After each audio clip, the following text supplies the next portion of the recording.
Hello, dear ones, and welcome to the Intuitive Activist podcast. I'm Leilani, your host, and today we are joined with the incredibly divine Dianna Moore. Dianna is the founder of Empower House Leadership, where she supports individuals in living a life that they have authored. She's obsessed with the conviction that any goal can be achieved and shares with her clients that if you're not achieving your goal, you're not a failure, you just need a better system.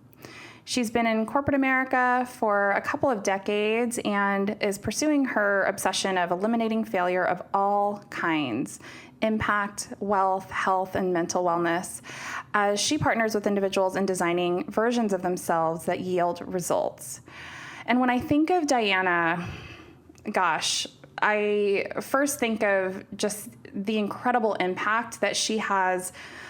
Literally, I've seen her have impact in every single space that she enters. She is this powerhouse of divine compassion and knowledge and wisdom, and she carries with her this incredible way of truth-telling with balancing the divine masculine. So it's where I feel as though I'm really good at speaking truth to the divine feminine, talking about intuition and things like that. Dianna has this incredible ability to knit that with the divine masculine, put systems in place, be able to show people a clear path to accomplishing the things that they are setting out for themselves. So we spend this entire interview really talking through that. What does it look like to actually get from point A to point B? What systems can you put in place?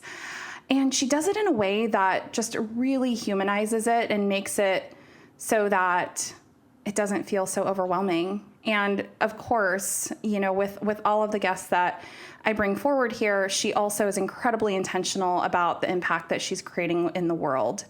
She's a fellow Earth Angel and just truly a divine light in my life. I hope that you enjoy this interview as much as we enjoyed recording it. But for now, grab your tea, get your cozy spot, your cozy fuzzy blanket, and enjoy this interview with my good friend, Dianna Moore.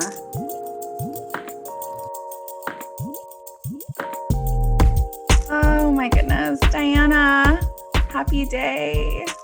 Yes, happy day, which happens to be a Monday, which is a great day. Yeah, it's really interesting how it is a great day, isn't it? And I think it's because I get to start my day with you and your beautiful energy. Just for the listeners, I feel like this is so many of the folks I bring onto my podcast. We met in a corporate setting. You know, we were a couple of corporate schmucks living our best lives, but still somewhat hiding. And very quickly realized this very divine connection that we have. For those who don't know you, would you mind telling us a little bit about yourself? What is it that you do? What's your big work in the world? And how does your intuition fit into all of that? Absolutely. First of all, thank you so much. And, you know, what just I appreciate and also hold as truth is that we find each other no matter where we are, right? Yes. Even when you're in a place and you say, well, how am I here? Why am I here? You find one another. And the reality is that we always attract the right people, the people that speak to who we are into our life. I think for that is just the message there is to always truly just be you, regardless of your situation of what you're in, and you will attract those people into your life who resonate with that and are really part of your tribe. So that's what happened with you. I remember the exact first time I ever met you, actually, and I was like, who is this woman? I'm like, wait. Where did she come from? And where's she been hiding? And I might be actually kind of pissed that she's been hiding from me for 20 years that I've been here. And she's just showing up now. So anyways, I am just a person who I am is I really believe that my purpose truly is to be a reflection of God to other people. I'm a mirror to be able to say, this is how God sees you. The world gets on us and tells us all kinds of things and all kinds of labels, but God just sees us truly in literally the most unconditional love that you could ever believe in. There's a verse that I love, if you're a Bible reader or not, it's for everyone, which is Psalms 139:14, which says, He knit you, or they, or universe, whoever knit you together in your mother's womb. Every meticulous thing about you, every hair on your head, you were knit together. So there's no accidents. Doesn't matter your story, if it was in a love relationship, if it was an abandonment, if it was a rape, if it was whatever, God knit you together in your mother's womb. And my purpose here is to be able to show people and remind them that we all know that, but we forget. And we sometimes get away from home. That's home center. We get away from that. That is my job.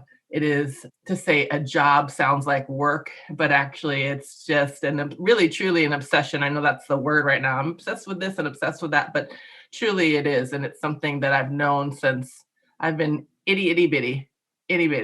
And it's interesting if you talk to people that have known you since you were little, that remind you of how you were. And I'm like, yeah, I've always been this person. And I like her. And I'm grateful that this is the assignment that I was given this time around. We're all grateful. We're all grateful for your assignment. And I know we haven't quite heard what you do and how that all translates. But what I want to reflect back is that entire time you were speaking, my body was just full of sensation, which is how I know that Source is moving through us. I also remember the exact moment when I saw this fabulous woman walk in and we were in this like dismal corporate setting, and it was just like glory and shiny and like everything that you're saying about being who you are and allowing your own divinity to attract your people. And luckily, you were gifted with a beautiful son who we also know. Yes. And I was also gifted with a beautiful son. So it's really interesting to me how much trust the universe puts in us to also raise these children who are incredible sources of light. Absolutely. Right. And so anyway, I didn't mean to interrupt. I just had to let you know. I mean, you are just so clearly channeling right now, and I just wanted to acknowledge it. Thank you for that. Absolutely. By the way, I can't wait for our earth angels to meet one another. And the fact that they're 24 years in the world's years away from one another won't matter at all. So I'm really excited for that. My kid is already drumming and singing and all. I mean, he's channeling your son every day. I feel like he's so musical and so brilliant. And and then his daughter, I mean, they're going to be such good friends. Yeah, absolutely. Great. Okay. Anyway, back to Dianna. Dianna, tell us what it is that you do and what is your big purpose, your big mission here? Yeah, well, that's it. That's what I do. And I do it in different settings, right? Do it with individuals and coaching. I still do that in corporate America. Truly, it's the same thing. It manifests. It looks right. There's the titles to everything, right? But when you get to sort of what is it at the root of things, right? Really, truly helping people find the path, right? Create the system. We all have something that we want to do, right? If you say, well, what's your goal or what's your vision, depending on where people's consciousness is. And for some people, it might be, well, I want to be promoted and get to this level. Okay, great. Well, where's the difference between where you want to be and where you are right now? And there is a process to get you there, because here's the thing, success is not happenstance. It is a well-executed system. That's my jam, is creating those systems. And so whether that be, like I said, around a job, whether it be around health, whether it be around even body consciousness, or just truly any goal. I mean, literally everything is a system. If we are not getting where we want to get in life, we're never the failure. We just don't have the right system yet. And so we just need to create it. So that's what I do. I love that you're like, that's it. That's all. I speak divinity all over the place, and I help humans create systems around it. I am in such awe because as much as I love structure, it's not something that comes really easily to me. I think that this is why I just feel really in awe of what you do, because your ability to see, kind of to cut through all the noise and say, okay, where is it that you want to go? Where are you now? And what are all the little steps in between? Like, can I just hire you to run my life? Because I need a little bit of Dianna to clean up my system, right? But also, in all seriousness, what I'm also thinking about is the system, like the big system, the system that we live in, because I see you as a systems thinker clearly. And so when you think about, and we were just talking about Black women and mortality rates and childbirth and pregnancy and all of those things. And so how do you relate that work to the big system? What does that look like? And what's your work at a microcosm? Really, I love that you asked me that question, because the reality is it is all a system, right? The system is working exactly the way it was designed to meet an intended outcome that at some point was somebody's objective. If you want to speak business language, there was some business objective.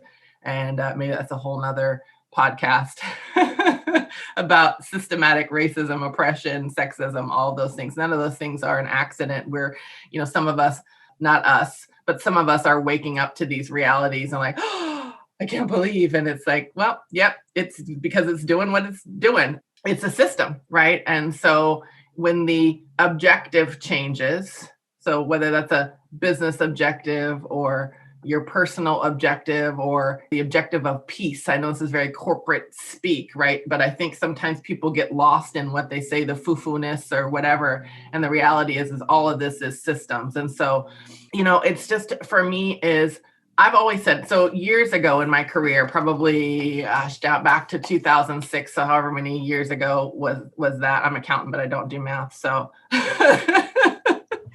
I know it always cracks me up that my undergrad is accounting, and most people are going to be like, what the hell? Like, that makes You're no so sense. good in math, right? It's like, no, I don't do math. About how do you account for things? That's it, But that being the background, but in 2006 was, sought out for a position in diversity, actually. It's kind of interesting how things come full circle in the corporate environment.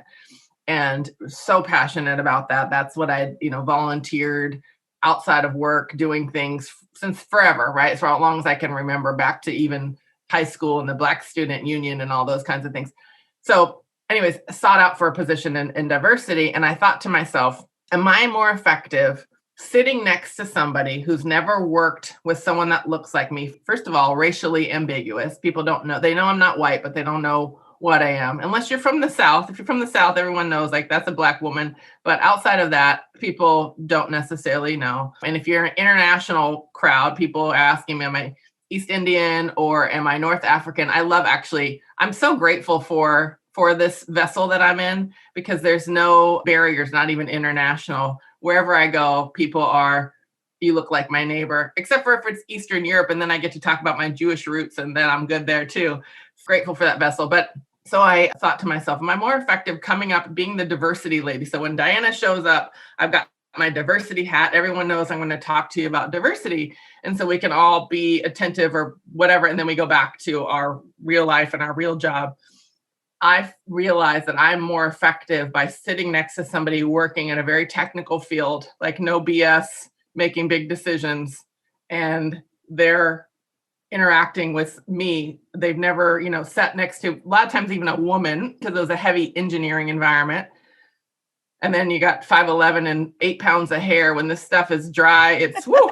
This is still the wet so version. Gorgeous. Oh. Thank you.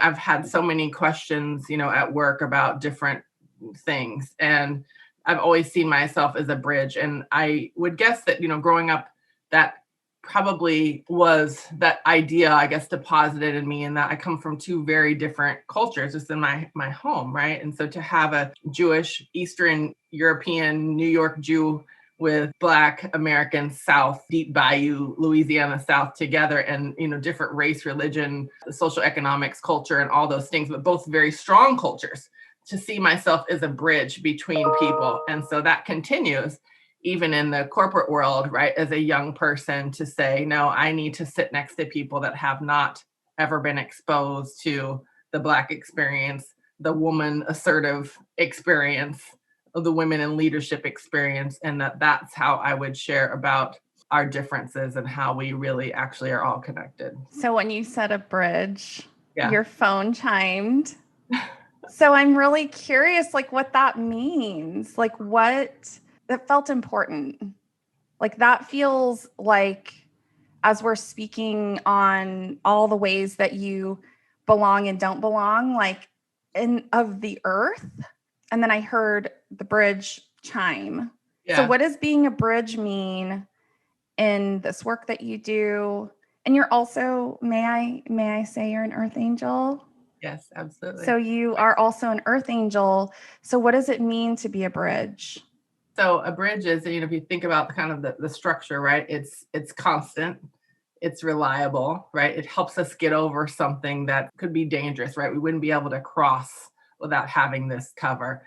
And at the ends of the bridge are two different views.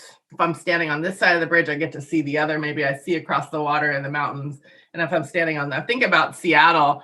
I know we have people listening from all over. In Seattle, there's this place called Alki Beach. And if you're standing on the Seattle side looking west, then what you get to see is a little island, a beach. If you're on the Alki side looking at the Seattle side, you get to see these beautiful Seattle skyline, which I lived in Seattle for years and now in Southern California. And I wondered, where are all these skyline pictures coming from? Because I didn't see it, right? And then I realized, oh, that's from Alki Beach. So if that was the bridge, right, the views are different. So take that with people, anything. Right now we're in a lot in the black-white experience, right? Just what happened these last years of people's awakening through the sacrifice of George Floyd, right? That was an awakening. His life served as an awakening for a lot of people. So that's a view, right? So you have people that say, I didn't know this existed, and other people saying, well, this is my whole existence. This is the world that I live in. And I've had to show up to work every day being quiet and showing up with trauma. We watch something on the news, the shootings, all this stuff. Then we have to come to work and perform. And God forbid we would be short with somebody and then we get, written up for not being collaborative or whatever else, right? So now there's an awareness, at least there's an awareness that allows us to have some conversation. So these are people that say at the bridge. For me, being that bridge is, I want to invite people to the middle and to be able to have the conversations. You see somebody else's perspective, it's not wrong. It's not wrong. I mean, so I have this ability to be able to put myself in people's shoes. I actually understand some of the really radical views. If I put myself in their perspective, I actually understand it. I've just had this ability to be able to connect with people that normally would never speak to somebody like me. I always am conscious of it. There's sometimes, you see an opportunity to be a bridge, but you're like, okay, today I can't do it. Right. Oh my gosh. It's always a choice. Always. And what I also want to highlight about your ability I hear that as compassion and understanding. I really think that's the plight of the earth angels. Like, I think that a big part of our mission here is to be the bridge and to be able to hold space for people to be on the bridge. I think that what I hear in this analogy, and it's so beautiful, and I just, of course, have goosebumps all over my body, is I think that people are afraid that they're going to have to be on the other side of the bridge and stay there. Yeah. I don't think people understand, no, you get to actually hold both, and you get to be on the bridge, and you get to understand, and then you get to come and visit whenever you want, because you see us and you understand our perspective. Absolutely. And certain sides of the bridge are more comfortable than others for people, right? And I think even in these corporate settings where we're having these conversations, mandated conversations about race, which is, I don't know how we do that well, right? When you have people that never wanted to talk about it before. Who knew we would be here a year later, mandated to have conversations about racial justice in a corporate, very highly heady engineering setting. It's insane. Yeah. But now you're having the conversations, and what does the bridge look like now? And by the way, the conversations, they were forced to be had for a while, and now they're if we remember so quickly how things come and go. But for me, right, because I can only be responsible for myself. As far as the bridge with someone else is to say, I get that you live in if you live in the place where your view is, rainbows and unicorns, and somebody else may look and it's just tumbleweeds, right? Destitute, nothing's really growing there. You don't have to come and live over here in the tumbleweeds. You can stay over here with the unicorns and the rainbow, but you need to know that this exists. And then if I can connect with you and start sharing about myself, right? So there's a place of vulnerability that I'm always committed to. And people will say, well, you don't have to, as the brown person or however you want to say, you don't have to do this, you don't have to do that. You're right, I don't have to, but I actually make a choice because I know what happens is for me to be able to even hold space for them. Remember, back to being really clear of my purpose. This is how God sees you. God doesn't care which side of the bridge you're on. In fact, we're all on the same. We're all together. So if I can step into my purpose of saying, I see you, you and I are both the same in God's eyes, uniquely the same, then I get to be able to say, if I can get to know you and be vulnerable, then you start to care about me a little bit, or at least be curious.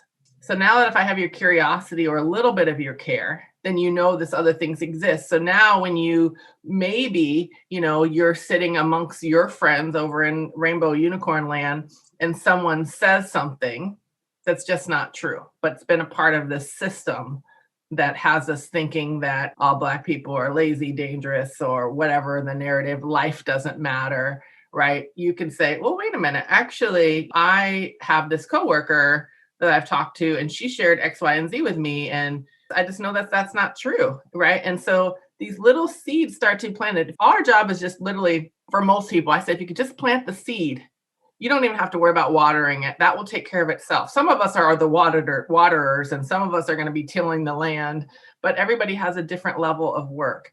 So for me, at minimum, very minimum, will be to plant the seed. But me being who I am, God put me in the right body, right? In this 5'11" body with a lot of hair, because I'm going to do a lot, right? When I show up, there's no ignoring that I'm there. And so I know that for me, it is more than just the seed. But if I could just plant the seed, I know that what people have hold to be truth will now be questioned. Gosh, I guess the question that's coming up as we think about caring for, I just keep coming back to Black women. How are you preserving your peace? How are you taking good care of yourself in all of that seed planting? Because I know, I see, I'm so blessed with so many Black friends, and I see the struggle and I see the strife and I see the exhaustion. And so how are you taking care of yourself? Some days great, and other days not so great. To be 100% transparent, right? It's sometimes you're just exhausted. There has been many days where you just got to take a mental health day because you just say, listen, wake up at 10 a.m. Wake up at 10 a.m. and just like, I got to care for myself. Done are the days of being, I'm so exhausted. I've worked 12 hours or 15 hours or whatever. That's not cute. Like, we're done with that. And so sometimes you just have to take the time for yourself. On a day-to-day basis, actually just showing up, being vulnerable, and telling my truth in ways that make me human. To be able to share when things are happening. I was just actually having a conversation with somebody who's also senior in our organization, and nice woman, white woman, blonde and everything, right? Curious, and you can see has a heart to want to be positive. Now, how committed is she? I have no idea. Doesn't matter. She was sharing about someone where a lot of people had a lot of things to say about this person. And it's like, she said, I've just never seen where so many people are so curious about what someone else is up to when this person's such a top performer. Like, this person's the highest performer in our organization, and everybody's wondering what she's up to. By the way, that person was me that everybody's questioning, right? Right. She said, I just don't get it. And I said, welcome to my life as a Black woman. Oof. I know every day I don't get to have a bad day at work. I have to show up, be excellent every day. My performance needs to be flawless every year.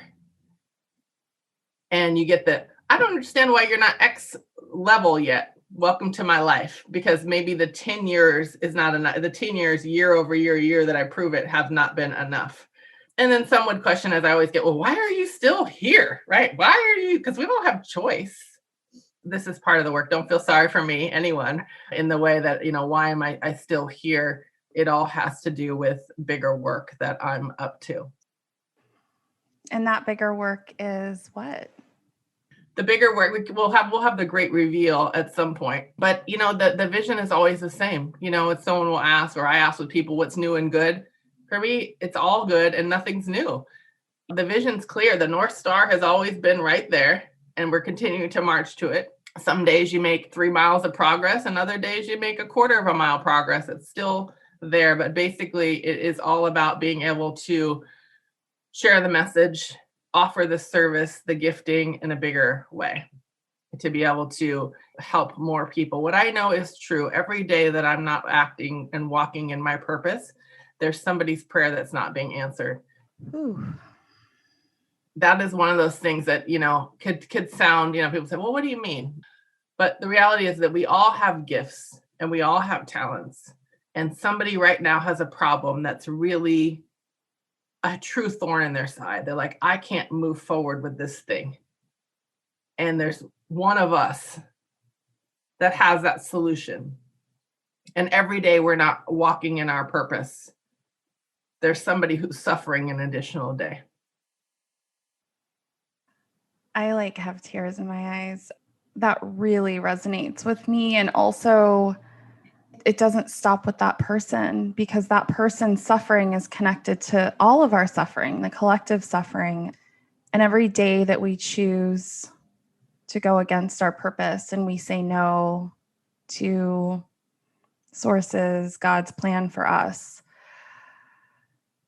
we're contributing to the collective suffering.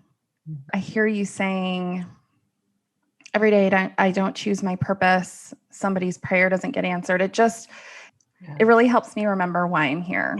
And I think that being an earth angel, just get real. Let's get real, y'all. Being an earth angel is so beautiful, and it's so divine, and it's so brilliant and light, and also really, really freaking hard. Really hard, because so much is on our shoulders to make things better, to take away suffering, to just show people the light and reflect back their own light. I woke up empty today, feeling empty, and you showing up in your whole light, your whole self filled me up. I guess I'm just sitting here in this present moment, just feeling the gravity of, I keep hearing the plight of the earth angel. And it's beautiful. It's all of it. We're all on the bridge together. Absolutely. The giant bridge. Absolutely. Right. The bridge. We're all little bridges on this giant bridge, and we're so held. That's what I'm hearing. Absolutely. Our conversation has been scheduled for a few weeks, and isn't it interesting, the quote coincidence, right? That you would wake up empty and that I would be here. It's not about me, but it's about an energy that you needed to receive. I needed a reminder. I needed the reminder. And it's just how, God constantly shows up for us. And, I think about that poem that's been around forever, Footprints. I think in the 80s, everyone had that printed out. I think my grandmother still has that somewhere in her house. Yeah, you might want to go read it, because here's the thing. It's funny, these things that we see so much that we don't even see them anymore, right? But when I think about that, it is so true, right? Is that we have this walk in life that we're walking out of purpose. And when it gets heavy, God will pick us up and carry us. It's little moments of reminders of when you're not feeling great and somebody shows up, or when you're not feeling great and you choose to take that mental health day and you hear the music and dance through your house, or read something, or listen to a podcast like yours. I recently listened, by the way, if people aren't listening, you need to listen and share, because this is something that you can't miss. You absolutely can't miss. I mean, like I said, these prayers that people have, some of those answers for some people are right here. And so don't miss it. It's free, right? It's free until it's not. Get it while it's hot. Right, exactly. Girl, Malik needs to put us on a track. We are over here rhyming. I don't know that he'd agree to that. I tell him all the time, like, dude, you got to put me on. You got to put me on. Oh my gosh. I would imagine you can sing though, because no, really? Well, here's what I say. We all can sing. Yes. Some of us is just not pleasing to other people.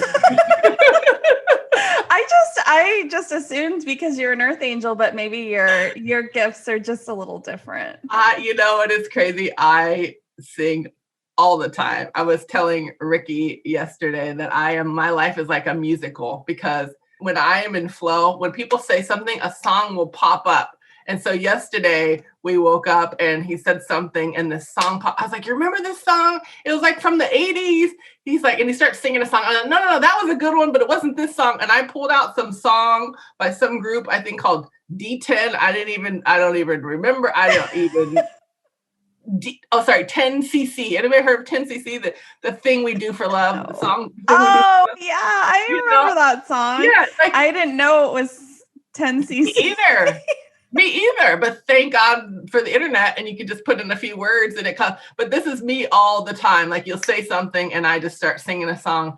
And if I know you really love me, the musical will play in front of you and you'll be like, Dianna, stop. Well, but also that's part of your gift. So what I'm hearing from your guides right now is that a lot of your intuition comes through as sound, like music so tell me more about that for those who are like, oh, I hear music in my head all day. Like, how does that guide you? Yeah, it's so interesting. I'll just tie this real quick and then I'll answer your question to something a lot of us know, the book, The 5 Love Languages, which was originally about people in, partnership, romantic relationship, but we've learned that, these things work for any kind of relationship. But wouldn't it be interesting, quote unquote, that I am a words of affirmation person first?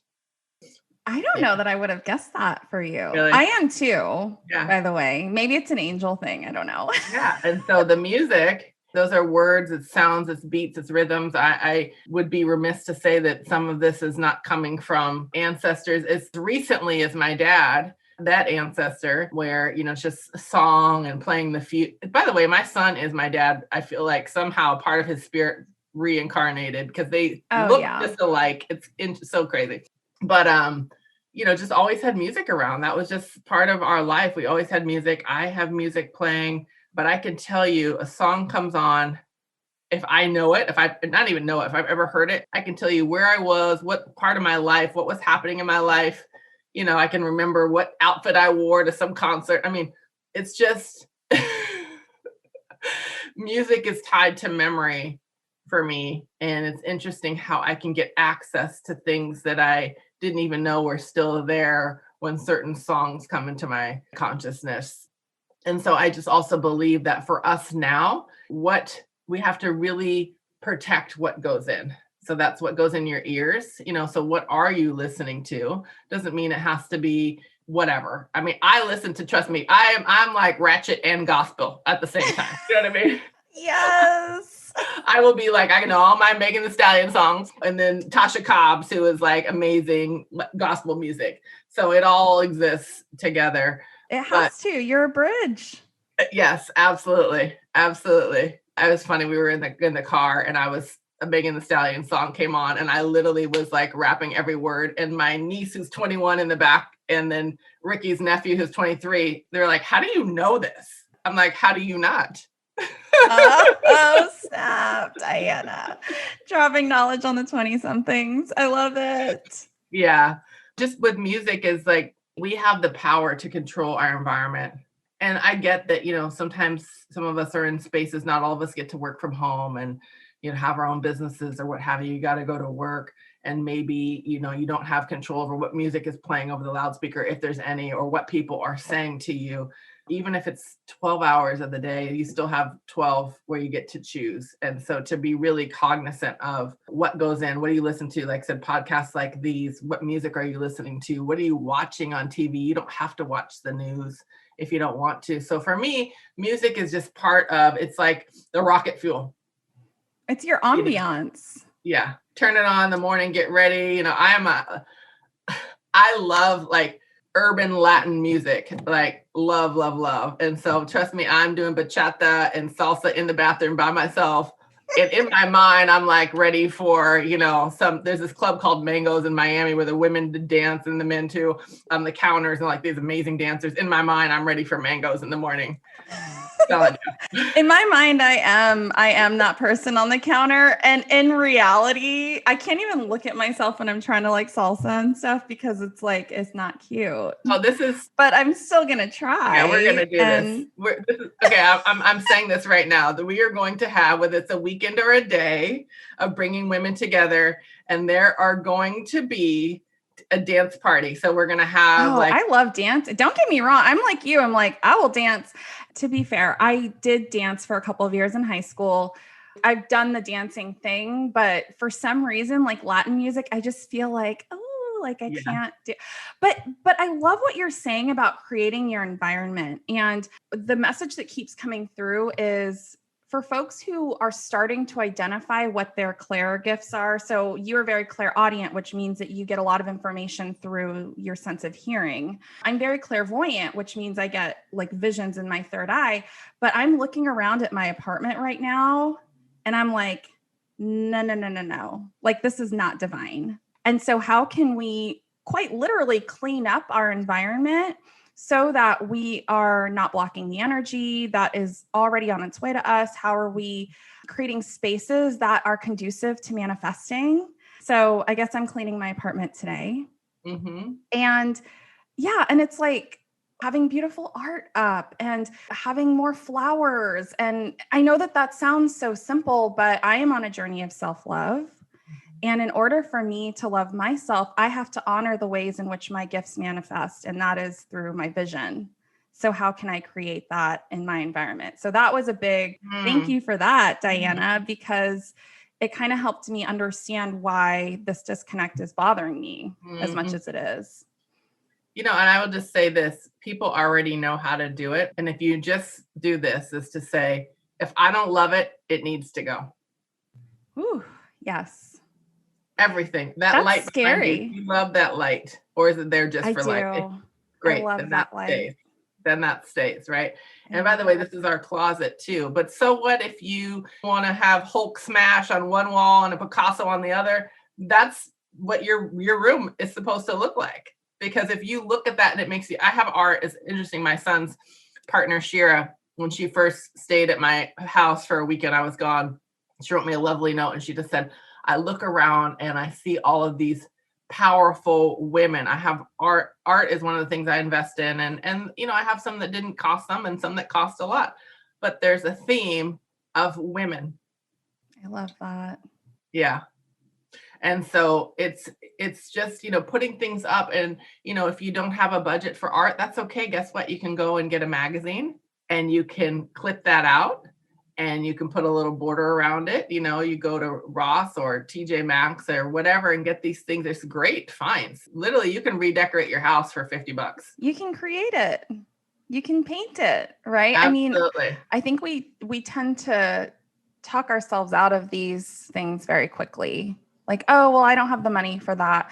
I mean, I have art up, but it was this like $200. I mean, it's huge, but it was these flowers that don't really capture me anymore. That was me like 10 years ago.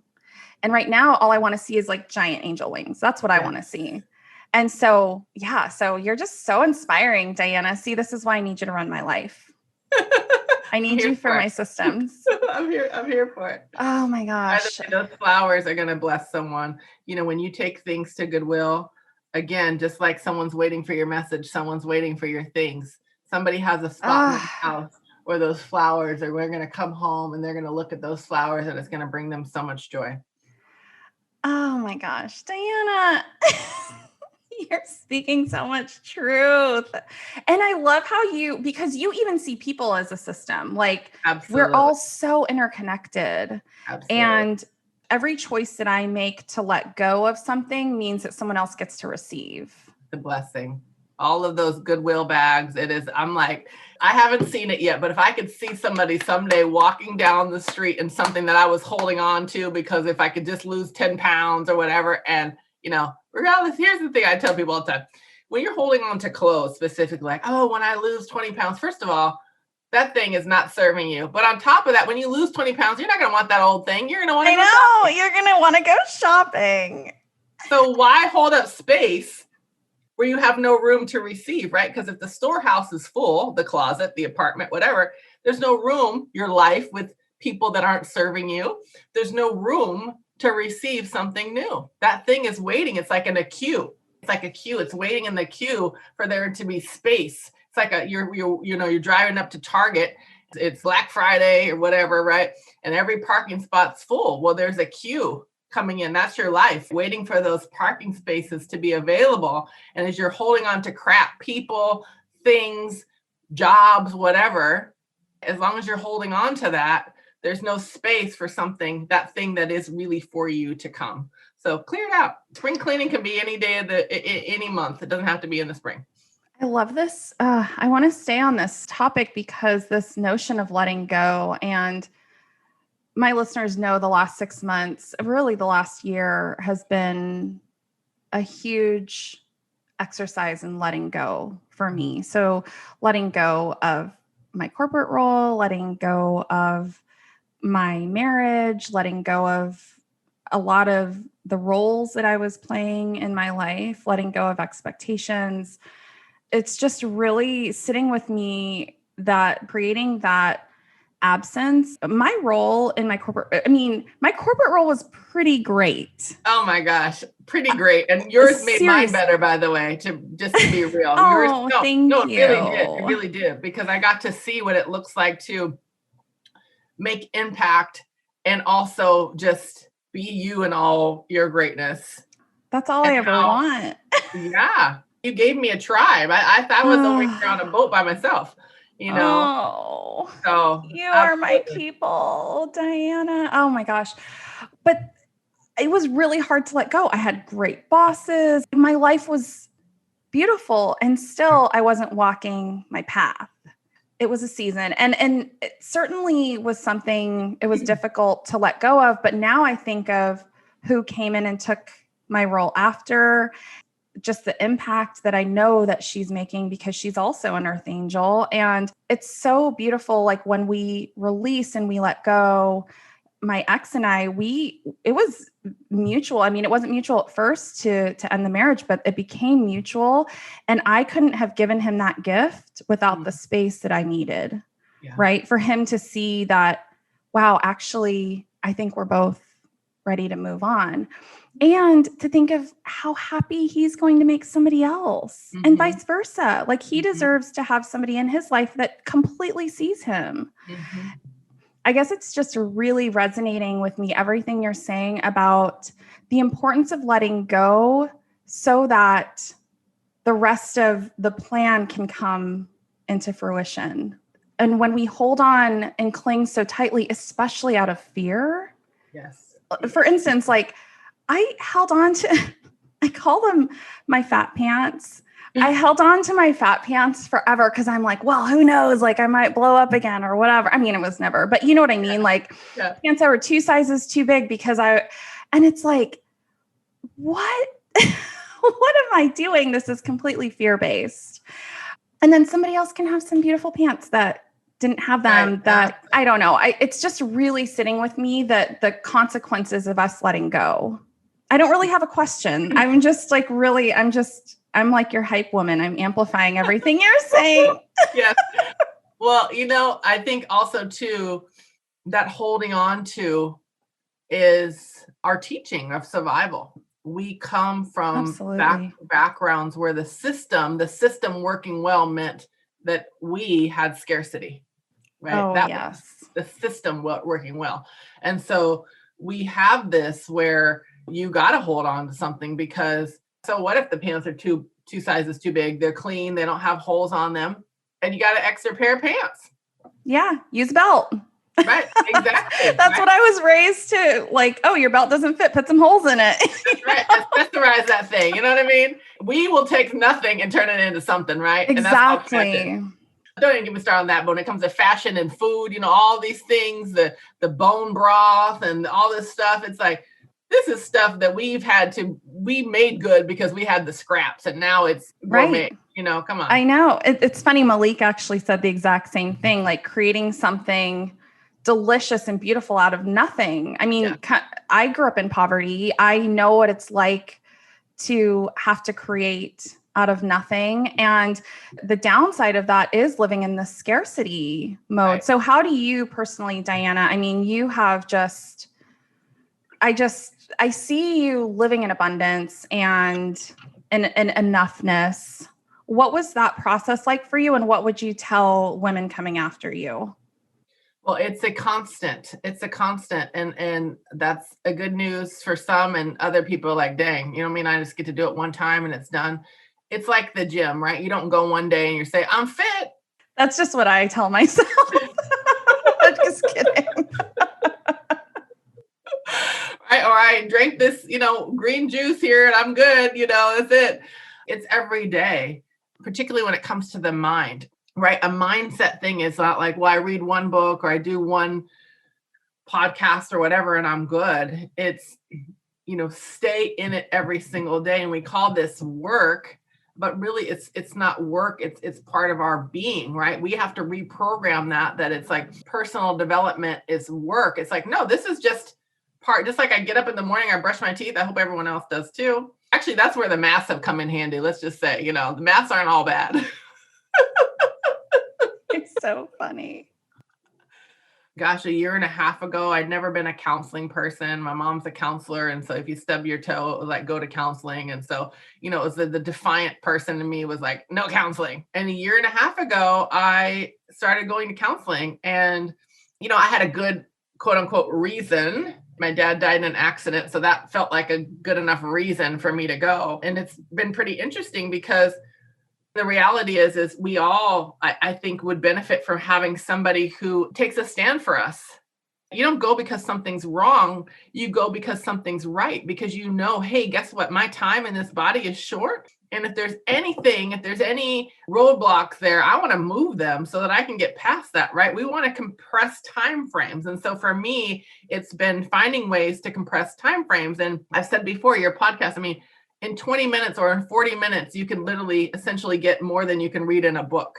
To me, it's like finding these things, whether you're starting your day with personal development. I would say, keep water by your bed, have a full glass of water, wake up your organs, and then listen to something. Don't get on, your Facebook or your Instagram. And why, right? Why? Because if you have no control over what comes up in your feed. So you see something that upsets you or pisses you off or whatever, and now that's the way you're going to start your day. Don't hand your control of your life over to other people. So, personal development, go to a reliable source where you're going to get filled up. It's always going to be positive. It's always going to speak to you.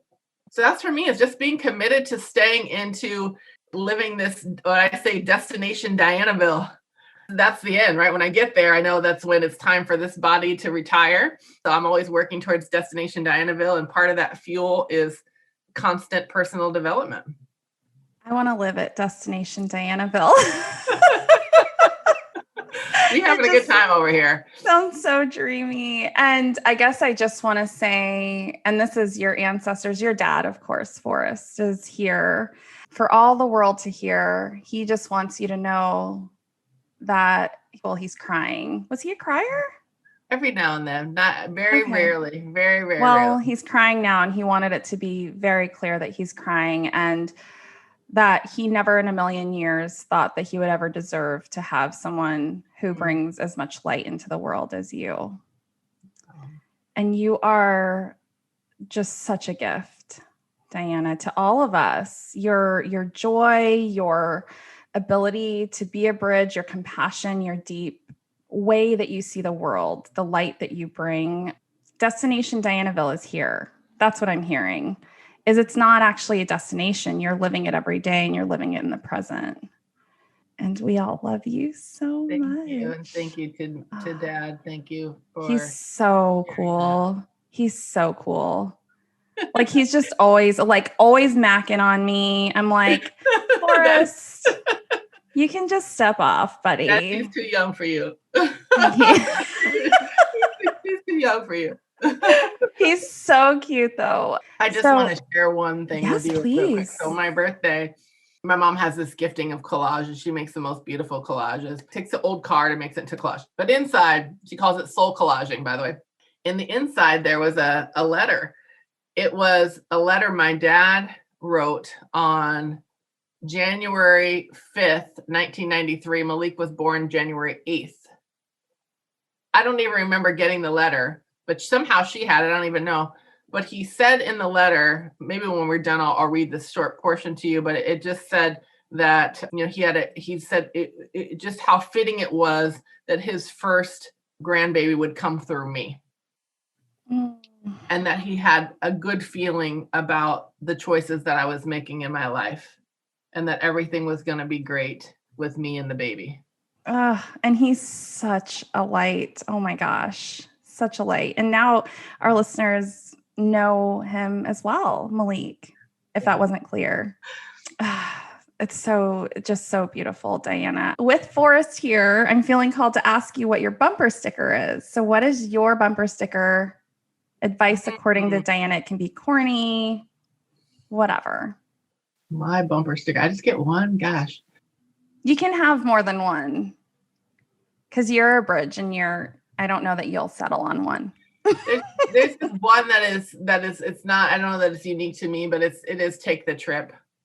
Just to wherever it is. Don't wait on somebody. Don't wait on a best friend to get her money together. Don't wait on a man. You want to go to Bali, go to Bali. You want to go somewhere for the weekend to see a concert. My first date with Ricky, he told me he had gone to Zurich for the weekend to see a concert for his 51st birthday. And I was like, yeah, this is the guy. This is my person. That's something I would do. Right. And and with a boldness, not comfortably, but like, you're going to do this because you want to. So take the trip would be one. And the other one is to know that you were, I just go back to the verse, which I started, you were knitted together in your mother's womb. And you were here 100% in every way. Perfect. God made you perfect. And I know we don't love that word because we said nobody's perfect but Jesus, right? That's the way I was raised anyway. No one's perfect person but Jesus. Well, God made you perfect. He says you were made in the image of God. Early on in the Bible, it's Genesis, you're made in the image of God. So if God is something we hold so great and you were made in the image, what's not to like? I just recorded an episode that at this point listeners will have heard, but it was actually a conversation. I interviewed Source. Oh, wow. Oh, I love that. So that was the last episode. And what God had said is, I do not make mistakes. Absolutely. And you are divinely created. Absolutely. So how could you possibly be a mistake? There's no, it doesn't exist. There's no, that's and so if we can embody that and know that I'm here for a reason, I am who I am for a reason, the people in my life are here for a reason, how would that change your entire existence and the choices that you make? We would just get up and get to it. Yeah, which is how I see you, is like empowered woman, like fierce. You're such a gift, Dianna. Thank you so, so much. And tell us how everyone, for the listeners who will inevitably want to connect with you, what are the best ways to get in touch?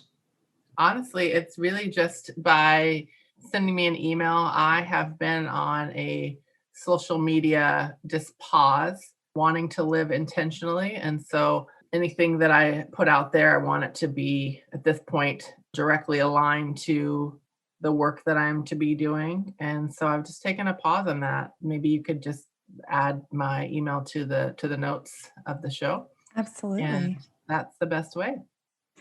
Sounds good. Thank you so much, Dianna. Any last thoughts that you want to leave our listeners with? The last thought is actually in looking at you.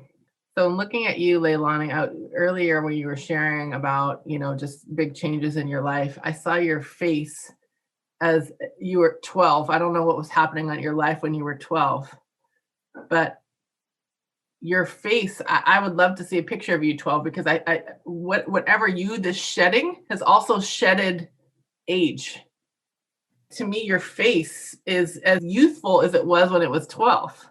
Oh my And gosh. I don't, like I said, I don't know where, I do know where it's coming from, but I don't know what the message, maybe God will tell you. But these decisions that you've made about, but that there were things that were at one point served a purpose. And then when you hold on too long, they become a weight, and you've let Mm. go and released these weights. And it's like this, it was just like this instant facelift, and your youth and your playfulness and your intuition. Because was something about when you were 12, you knew God was telling you different things, and you knew, and there was a freedom about you.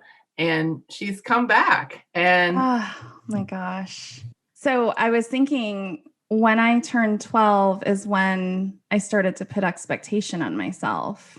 And I started to like put on my good girl mask and fit in. And, that's when girls were kind of mean to me. And I was anorexic in high school. I just did a lot of fitting in. And 12 is around the time when I started to realize like, oh, who I am is not enough. I have to do something yeah, else. So I love that so much. And just what a gift, Dianna, to say that. And you see so clearly. Thank you. I would love for you to, if you feel led, to pull up pictures from all the way up until 12 and put her front and center where you can see her. Because I really feel this is that everything that you needed was there at 12. That was all the giftings. You were operating purely in gift. And 12 to however old you are now, or a year ago, right? Because that's when you really stepped into this. Those were not wasted or lost years. You were getting talents, right? Talents are things that you learn. You go to school, you get a degree, you get some experience in work and life and relationship, right? So now you have the giftings, because all of that was deposited in you to your 12. And then from 12 to now you have talents. And now you just get to operate in gifts and talents. I do feel like I'm 12 most days, or younger, actually. I have such a youthful spirit. Absolutely. And now I get to just play. You get to just play because it's all there. There's nothing to do or be. It's already there. And while that message was for you, it's actually for everyone, because the things that we loved to do and who we were as a young person is directly connected to God, to source. And it's all the stuff that we put on ourselves, or the world's put on us, is not for naught. It was, again, for talents, developing something. And now we get to make the choice is to say, I'm going to show up as the little person, because that's the authentic self with all of this wisdom and knowledge that we got through our adult years, right? So that's for everyone. And I wouldn't trade it for the world. Like, I wouldn't trade the abusive like relationships, like any of it. And I know that people will probably look at me and say I'm crazy, but I am weathered and I am invincible. And so is everybody else who has walked their path and trusted the universe. Nothing is without purpose. Nothing is without intention. God, source, does not make mistakes. That's right. What a gift. I love you, beautiful soul. You are so, so, so loved and seen, and you're my sister. Thank you so much for being here. Absolutely. Thank you for having me. Thank you for doing this work, to saying yes to your calling, which gives me a platform here with you, and gives everybody, you get to be part of people's personal development every day. You're part of this, being in purpose on purpose. So thank you for saying yes.